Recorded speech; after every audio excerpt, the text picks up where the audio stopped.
Well, I don't think we have anything left to say, so. First of all, we would like to give a special thanks to Chris Broom for inviting us to participate in this leadership event. We also want to thank the committee for putting on such a wonderful evening for all of us. We are so grateful that American Airlines goes above and beyond to acknowledge their female aviators. And we are very excited to share some of our experiences with you this evening. When my mom called me to say we had been asked to speak, I was like, well, what are we going to talk about? We are both very involved on social media and are acutely aware of the disappointing situations that our female aviators are facing on a daily basis. We often discuss how fortunate we both have been throughout our careers to have avoided situations of such magnitude that we read about online. This is not to say we haven't encountered minor conflicts at some point or another though. Mom, why don't you tell them about one of your first trips as a 7-2 first officer? Sure. The year was 1979. I was based in Dallas, and I'm brand new, just finished my IOE, and I cannot wait to get called out for a trip. I have a brand new fluorescent green pager hooked on the side of my pants. We didn't have cell phones, and I had a bucket of quarters in my car because if you got called out for a trip, you had to find your way to the nearest gas station or 7-Eleven so you could call crew schedule back. So my pager goes off, I'm so excited, and it was one of those calls, how fast can you be to the airport? And I said, well, I can be there in about 30 minutes. They said, great. So I show up, and back then we didn't go directly to the airplane. We went to operations, and all the flight plans were pulled up for us. And the captain would be standing next to the flight plan. Of course, you always met the captain. So I walk up to him, I see him standing there. I introduce myself, I put out my hand, and he turns and walks away. Did not acknowledge me at all. So I thought, well, I should just go to the airplane. So I walk out to the airplane. The flight engineer is there. He is a great guy. But I don't say anything to him about what just occurred in operations. So I sit down in my seat, and those of you who flew the 727 might remember that we had a big laminated checklist. There was challenge and response, and the first officer had to read the checklist. So I start reading it, and the captain won't answer anything. So the flight engineer, being the cool guy that he was, he said, I'll take the checklist, just let me read it. So he did, and the captain answered him just fine. So I'm thinking, oh, this is gonna be a tough trip. I thought, the only thing I'm gonna do is jerk the gear, operate the flaps, and talk on the radio. But I thought, I'm gonna be the best gear jerker that you can be. And I'm gonna be the best radio operator that I can be. So off we go. And now we take off, we're up in cruise, and it is killing him that I'm sitting here to the point where he can't even look straight out. His head is like this, 90 degrees, looking out the side window the whole time. So we get to our destination, and now it's the second leg. Now, of course, normally you would think I might get to fly the second leg, but I know I'm not going to get to. So we taxi out, get on the runway, still has not spoken to me, has not acknowledged me, no briefing, nothing. And we line up on the runway, and he puts his hand over, like, your throttles. And I'm like, oh, my God, I'm going to get flying. So I flew the leg, and it went real well. Still not talking to me, still can't look at me. And I can't even remember how many legs we had that day, but when we got back to Dallas, what I learned from the engineer was that the reason I got called for the trip was that he couldn't get along with his first officer, and his other co-pilot had asked to get off the trip in the middle. So that's why I got the call. So even though I took it so personally, it really wasn't me. He had his own problems. Hearing these stories about her new hire days has made me aware of how different things really were for her and her contemporaries back in the 70s. I think some of us might be unaware of really how far we've come since then. Here are some facts that you may or may not know about what things were like when she was applying to American. So I'd like to ask you ladies something. How many of you are shorter than 5'6"? Raise your hand. How many of you are shorter than 5'8"? Raise your hand. Okay. You might be interested to know that those of you in the first group would not have been hired by American Airlines. Those of you in the second group would not have been hired by Delta. You might be interested also to know that the first 5 women at American who were hired between 1973 and 1979 collectively did not have a single hour of jet time in our logbooks. I was hired in 1976, and there were 3,730 pilots on the seniority list. The average time for all pilots being hired was between 1,500 and 3,000 hours. Our number 4 gal had an astounding 4,500 hours, and it was all instructing time in light airplanes. I can still remember exactly where I was when I was filling out my application for American. When I got to the section with the boxes that said male, female, I didn't want to check either one because I was afraid that if I checked female, my application would be discarded. Another thing that might surprise most of you was AA's policy on pregnancy. Our Part 1 stated, if a female pilot becomes pregnant, listen carefully, it was grounds for termination. So you might ask, how did we get that changed? The year was 1978, and there were 4 of us. We politely asked for a meeting with the chief pilots, and within 2 weeks, the regs were rewritten. It said that if a female pilot becomes pregnant, she must notify the company immediately. So the good news is you didn't get fired, but as soon as you got that positive pregnancy test, you could no longer fly. So I decided to have a little fun with this, and I walked into the chief pilot's office in Dallas. Captain Al Brown, I don't know if any of you remember him, long before your time. He was a bit crusty, I might add. And I said, Captain Brown, I have a question about the way Part 1 is written. And he said, well, what is that? And I said, well, I'm just curious, if we find out we're pregnant on a layover, do we deadhead home or do we work the trip? And needless to say, we both had a good laugh. First impressions. Although a lot has changed since the 70s, one thing that has remained the same, and I know you've all heard it 1,000 times, is that you never get a second chance to make a first impression. This saying couldn't be more true with us female pilots. We are scrutinized from the very beginning, and we are constantly under a microscope, good or bad. I vividly remember talking to my mom after getting my first corporate job. This job required me to be on the road 20+ days at a time.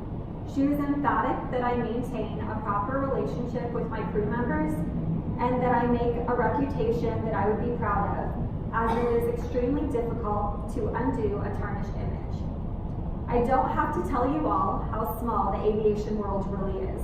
Word spreads like wildfire, and your reputation follows you the rest of your career. I wholeheartedly believe that we absolutely have to work harder than men to get the same respect.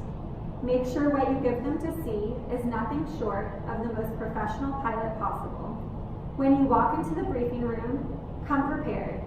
Come with a good attitude, know your material, look the part, and don't ever put yourself in a position where you are anything but a peer to your partner. That's what my mom has taught me, and it has proven successful time and time again. In my first few months at Envoy, just by chance, I ended up flying several trips with one captain in particular. We got along great, and we eventually ended up becoming great friends. On one of the trips, we were joking around, talking about what he would put on my probationary report, knowing he had already filled one out. He looked at me and said, I'd give your overall appearance a 4 out of 5. A 4 out of 5? I am not obsessed with my looks at work by any means, but I do wake up much earlier than I normally would to make sure my hair is pulled up nice and tidy, my makeup is professional, my uniform is neat, clean, tucked in well. I just couldn't imagine where my 5th star had been. So I asked him, I said, what did you mean a 4 out of 5? He told me that my pants probably hadn't been pressed and that I hadn't shined my shoes since buying them. And he was right. I don't know if he would have even noticed these things had I not been a girl, and I also don't know if he would have said that to me had we not already become friends. On our layover that night, my crew and I walked over to Target where I bought my very first shoe shining kit. The next day, during our 2-hour sit in Miami, I shined my shoes, my captain's shoes, and my flight attendant shoes. The point is that I took his criticism in a positive way, acted on it, and now I can assure you I don't ever leave for work without clean shoes and a pressed uniform. It is imperative for us to do our best, look our best, and be our best at all times. Okay, I admit that I'm old school, but I always wore my hat, recognizing it was not an option back then like it is today. Honestly though, I never felt like I was completely dressed if I didn't have my hat on. The upside is that ticket agents always gave me the cockpit jump seat as opposed to the cabin jump seat. The downside is that I never got to have a cute hairstyle, as the hat dictated my hair for over 3 decades. Even today, I feel as though I am representing American Airlines.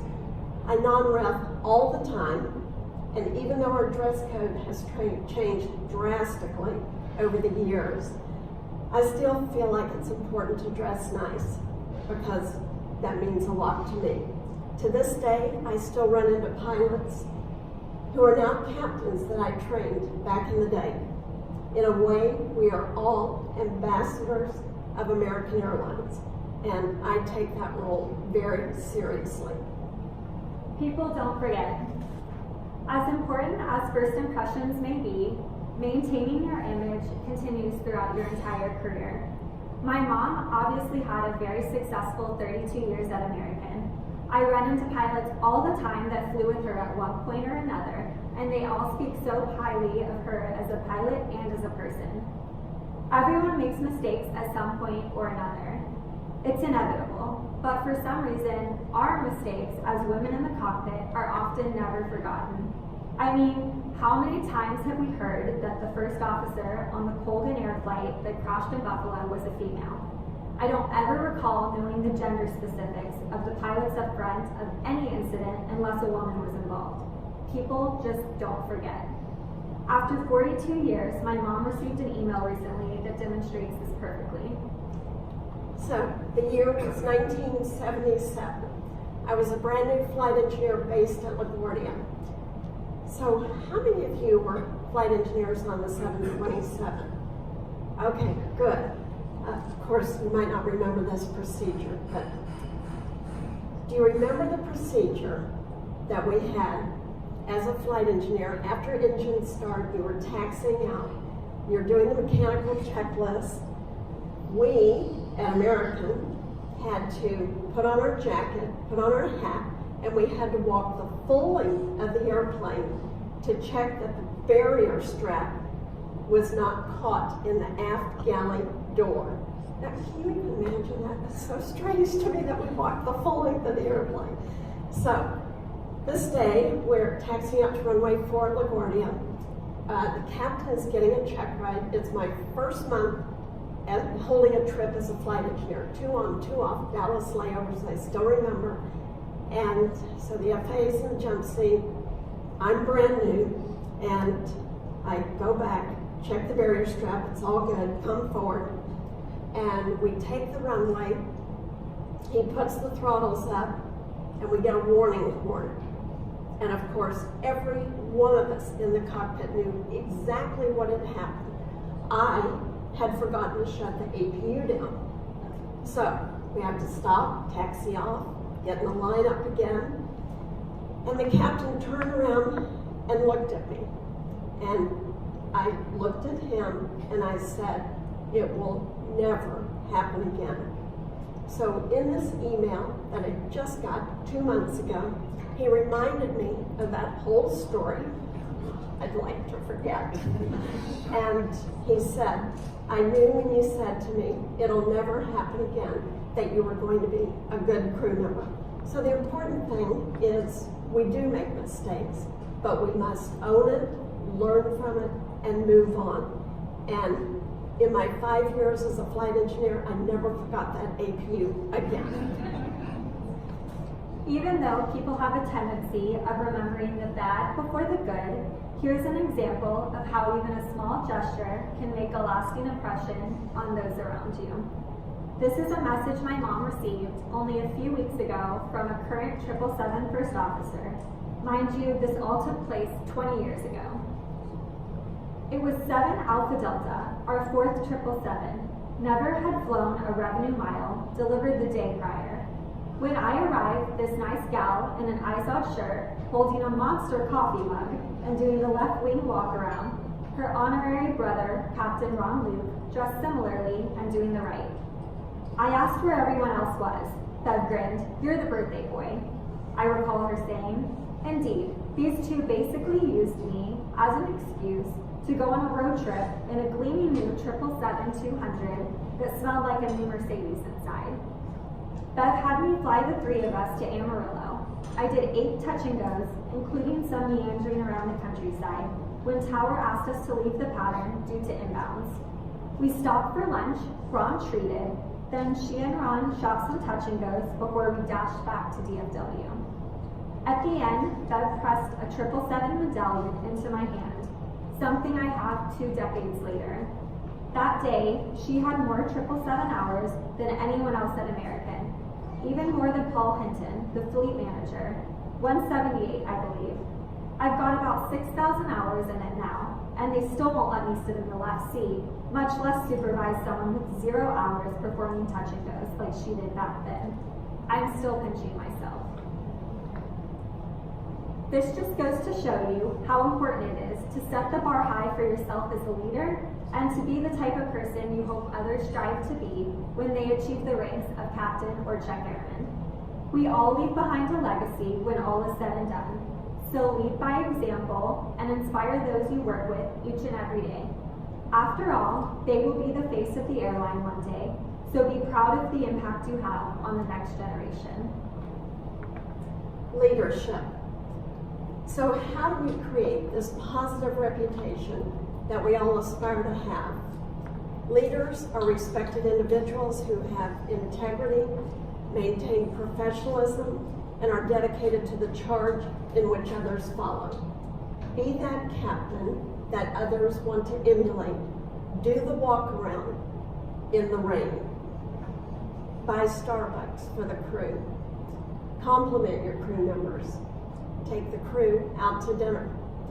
Respect is paramount. When young girls ask me what advice I would give them for working in a man's world, I always say 2 things. First, you have to be exceptional at your job. And secondly, you must maintain respect. If you have those 2 things, you will be successful. Respect is earned in teaspoons, but can be lost in buckets. Maintaining professionalism means selfless conduct and holding oneself to the highest standard. Just because you've obtained the ranks of captain, don't think you've landed. You must continually work to improve your skills, increase your knowledge, and reach out and learn from others. You don't have to know everything to be a great leader, but you do need to know how to use your resources and who to go to for the answers. Great leaders still operate under the simple principle we all learned in kindergarten. Treat others as you would wish to be treated yourself. Support. One of the reasons we are here tonight is to emphasize the importance of a support structure for one another. Unfortunately, women can often be our worst enemies, so it's up to us to step up in hopes of changing this reality. We are so lucky today to have the camaraderie of one another and to each share a passion for something so unique. During InTalk with Envoy, I was one of 2 girls in a class of 31. I sat on one side of the room and she sat on the other side. At first, I was so intimidated by her, but after enough awkward bathroom encounters, we ended up talking to each other and eventually became really good friends. To the point where we switched hotel rooms in the training hotel to get adjoining rooms so that we could study without the distraction of everyone else. Today, I can call her for just about anything, knowing she'll always have my back. I can bounce ideas off of her, ask her for advice, or simply call to catch up, knowing she understands me on a level some of my non-aviation friends never will. She truly is one of my dearest friends, and I can't imagine going through training without her. I've found that having someone to talk to when situations get difficult is invaluable. My mom has been a mentor to me from the very beginning. Back when I was flying corporate, I bumped heads a bit with a captain that clearly didn't take me very seriously from the get-go. I ended up having my first go-around on that trip in complete VFR 0-1 conditions due to a breakdown in CRM with my captain who was at the controls. Mind you, we had the band Maroon 5 in the back, so the situation was less than ideal. At 2 a.m., once at the hotel, I called my mom to tell her everything, but most importantly, to ask her what to do, knowing I would have to fly upwards of 2 more weeks with this captain all over deep South America. She simply stated that I needed to sit down and talk to him one-on-one. She literally gave me a checklist of exactly what to say, and I took notes in my phone. Without being confrontational, I needed to express my concerns for his single pilot mentality and that our go-around may have been prevented had he reacted to my call-outs. You can imagine how hard it was as a 24-year-old to sit my 60-plus-year-old captain down to discuss some of my concerns about us as a crew, but it ended up being the best thing I could have done for the both of us. His whole attitude towards me changed for the better from that point forward. He respected my ideas inside the cockpit, and the rest of the trip proceeded without any hiccups. As hard as that conversation was to have, it completely altered his opinion of me. I was finally treated as an equal in the cockpit, and that was honestly all I wanted. We are no doubt faced with challenges that are relevant to only female pilots, such as pregnancy and balancing our job with raising a family. I was incredibly lucky that I had a lot of seniority when my children were born, but it also meant I was a much older mom. I was with American for 16 years and was 39 when my son Taylor was born and 40 when she was born. In 1990, when I was pregnant with my son, times had changed and we were allowed to fly pregnant. But I had already had 5 miscarriages, so I opted not to fly.